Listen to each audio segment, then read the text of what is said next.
Felix, look at the baby cows. Well, hello there, and welcome. We're actually sitting in a 380 outrage right now, and we'll get back to this boat.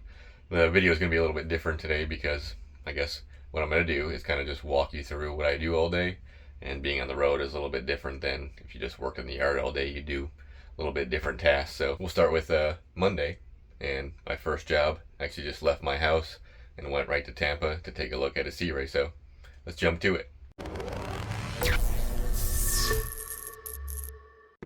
Well, thanks, future me. I'm actually stuck in the hole, and it's going to be loud because there's forklifts running. It's Monday, and it's busy at the marina on Monday, putting everything back from the weekend.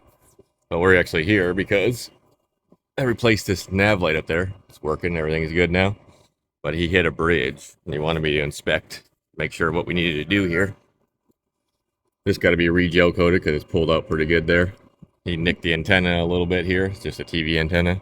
Got a little nick on top of his ski rope holder there, so he skimmed the bridge pretty good. But the worst part is these poles here. Let me get a light. These poles here, they're loose now. You can see right there's a crack in it.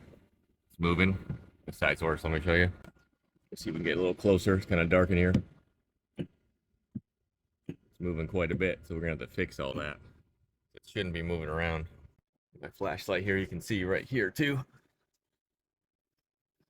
See the bolts backing out there.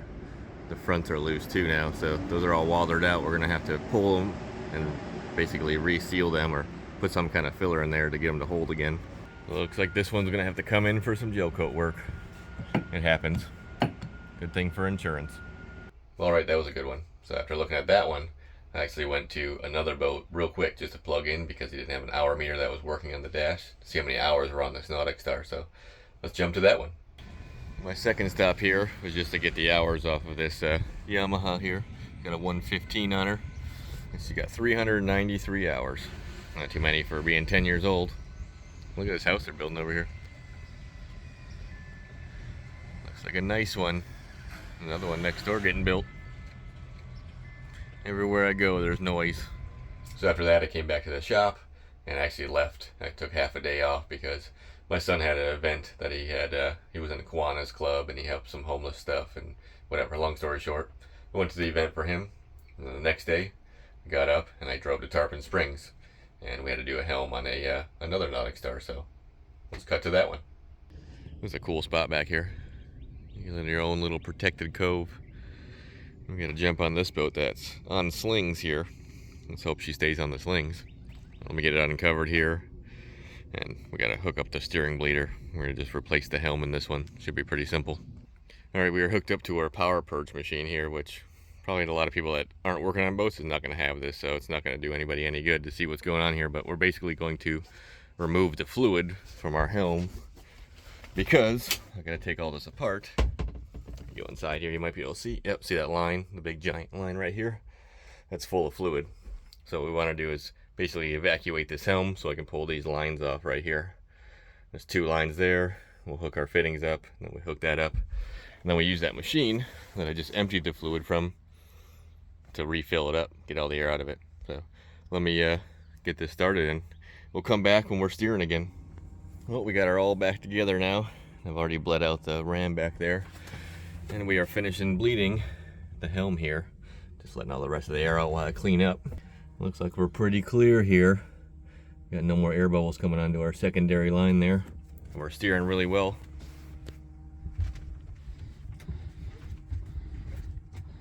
Turning good. I think we're done here. Oh, there's a tiny bit of air coming out of there. We'll let that breathe while I pick up my crap. Our box of old helm parts here. And we're gonna head back to the shop. So that one turned out real good. The only problem with that one is it's over an hour drive back to the shop here, plus the hour drive from my house up there. So I burned more than half a day doing that job. When I came back, we actually ended up on this boat here, the 380, because we're gonna install some electronics on it and help out basically since I'm here. And that's where we're left off this morning. So basically my job, driving around doing everything, I show up at the shop 2 or 3 times a week and get the parts I need or get what I need, get the information. Sometimes I need work orders. Sometimes they don't have things on the road. I will help out around the yard, but they usually don't give me too big of projects around here just because if I have an emergency or something, I gotta take off. I'm the only one basically here that goes on the road to diagnose stuff. We have a couple other techs that are really good that do this. If I'm too busy, they'll shoot them out on the road. We have another one that does basically all of our AC stuff and all of our Seakeeper diagnosing, and he's really good on the other end of everything. So we have a good team here. I like everybody here. Everybody gets along well. There's a lot of employees at this place. I think there's probably over 50 in this whole marina because it's a full marina. We got all the boats in the water. I mean, there's everything. They got a marina store. They got a parts store. I mean, we got the whole shebang here. So it's a very big facility, and it works pretty well, especially with this new app that we're using, the Boatyard app. And the customers also have access to that too, so they can see our progress on their boat. It makes it pretty cool. But anyway, let's get back to this boat. When I came back, I actually started on this boat. I'll show you what we're doing there, and I'll show you where we ended up yesterday. So we are on 380 Outrage. Very nice boat, and we are installing an AIS. Everything is going to go up here. Let me show you. I got it all mapped out already. AIS actually means Automatic Identification System. So it's a way to identify your boat when you're out there, and it also gives you warnings and stuff like that when you're out for ship's headings and kind of a communication between all vessels. It helps. Some people like it. I kind of get annoyed by it if you don't turn it off when you're in a boat because it just constantly beeps at you on your SIMRAD and tells you what's going on around you. So the first thing we got here is our splitter, which is our VHF antenna splitter. So we're going to take the original VHF antenna, split it into this, and then that antenna goes to the VHF itself, so that's splitting it, and then this goes to our AIS box right here. This plugs in and goes to our antenna, which we're going to mount on the top. We have a NEMA feed. That's how we get our signal to our SIMRADs on the dash, and then both of them are going to have power leads here. This one has also 183 NEMA, so you could do it the old school way if you didn't have this NEMA connection. So we got power. My boy Trent is going to get some other stuff here, little screws to mount it, because we're going to mount everything basically upside down in there, because we've got everything we need up there. Our VHF is hanging, and I am going to start by mounting our little antenna on top. I'm not sure where a good spot would be, but we'll figure that out. We come up into our box here. We already have NEMAs here.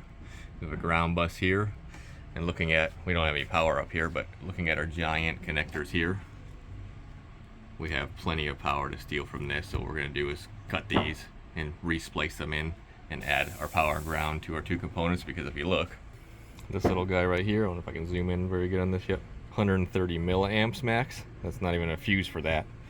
And this one only has 2 amps max. So 2 amps and not even 1 amp. That's not even 3 put together here. And that big giant 10 gauge wire on the VHF, that's only going to pull maybe 5 amps at the most. We got plenty of power there. So anyway, that'll kill the rest of my day here, and back to you, older me. So I only had a couple hours on this boat to do anything, but I got the antenna mounted and the wire ran all the way to the top here. Let me run back down in here because there's music going. We got the people that do all the bottom paint and everything here. They crank music all the time, which is fine. It works good because this place is loud. They got the travel lift, everything going all the time, forklifts around, so you gotta do something to distract the noise. But this boat's turned out good.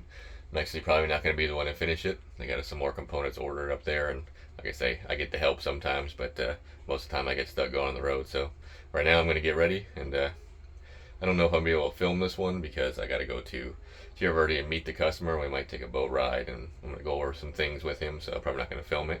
But we'll just cut to me getting down there. We can check out Tierra Verde and the marina and stuff, and we'll go from there. So I'll see you down there. All right, we made it. Let's go see if our boat's floating in the water yet. Well, look, it's a Cybertruck. People are obsessed with these for some reason. I don't see anything here.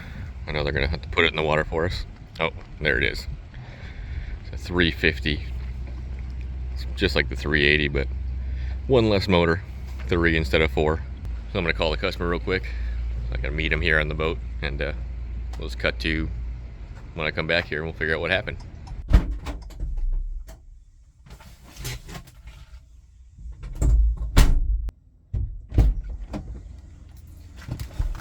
All right, getting hot out there. So that one went well. It actually was nothing wrong with his autopilot. The thing wasn't turning on. I don't know what happened, but he's going to keep an eye on that. The real problem is he had an alarm going off on his starboard engine, and it actually was just an oxygen sensor on one of the new V8s. So I'm going to order that, get that coming. But I had another job to go to. I had parts for it, but unfortunately, the guy called and said he's out of town. He's not going to be able to be there with me, so we're just going to end the video now because I still have to edit everything you're about to see here and make it on Wednesday by 7 o'clock. So, as always, I appreciate you watching, and I will see you next time. Later. Took me a minute to decipher this. Pretty funny, though.